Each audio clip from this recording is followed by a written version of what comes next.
Dođi, duše sveti, dođi po moćnom zagovoru bezgriješnog srca Marije, tvoje preljubljene zaručnice.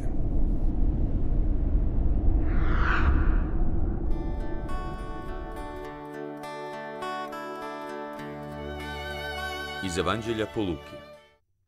U ono vrijeme Ivan dozva dvojicu svojih učenika i posla ih Gospodinu da ga pitaju: Jesi li ti onaj koji ima doći ili drugoga da čekamo? Došavši k njemu, rekoše ti ljudi: Ivan Krstitelj posla nas k tebi da pitamo: Jesi li ti onaj koji ima doći ili drugoga da čekamo? Upravo je u taj čas Isus ozdravio mnoge od bolesti, muka i zlih duhova i mnoge slijepe podario vidom. Tada im odgovori: Pođite i javite Ivanu što ste vidjeli i čuli. Slijepi progledaju, hromi hode, gubavi se čiste, gluhi čuju, mrtvi ustaju, siromasima se navješćuje evanđelje. I blago onom tko se ne sablazni o mene.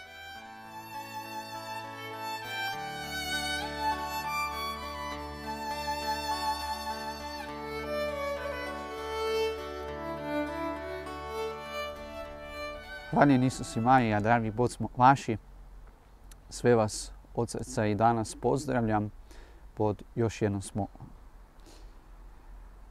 U današnjem evanđelju slušamo kako Ivan šalje dvojicu svojih učenika s jednim važnim pitanjem. A učenici pitaju Isusa: Jesi li ti onaj koji ima doći ili neko drugo da čekamo?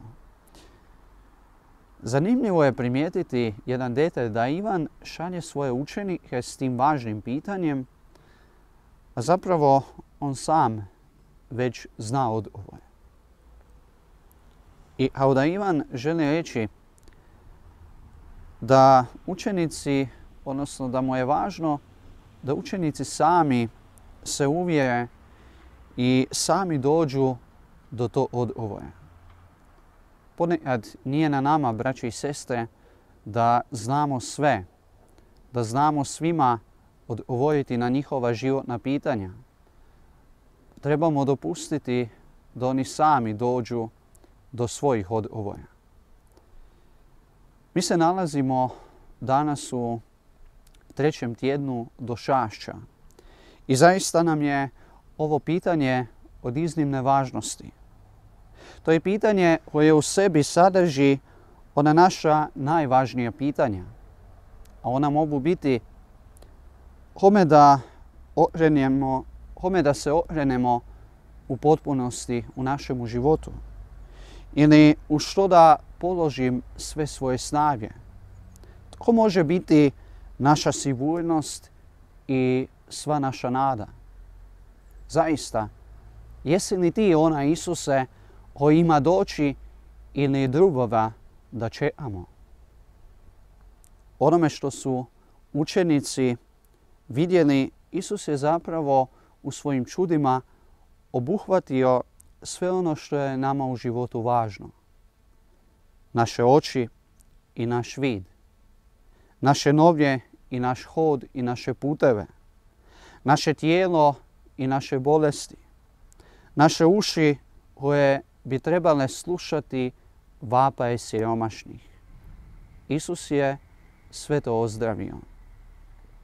Dragi Bog vaši, evo danas u ovom vremenu došašća, kada se pripremamo, malo bolje osluškujmo.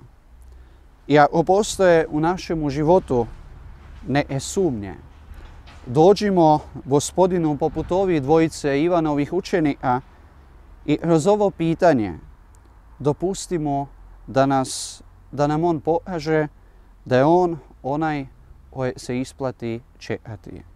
Da je on onaj na koje uvijek možemo računati. Amen.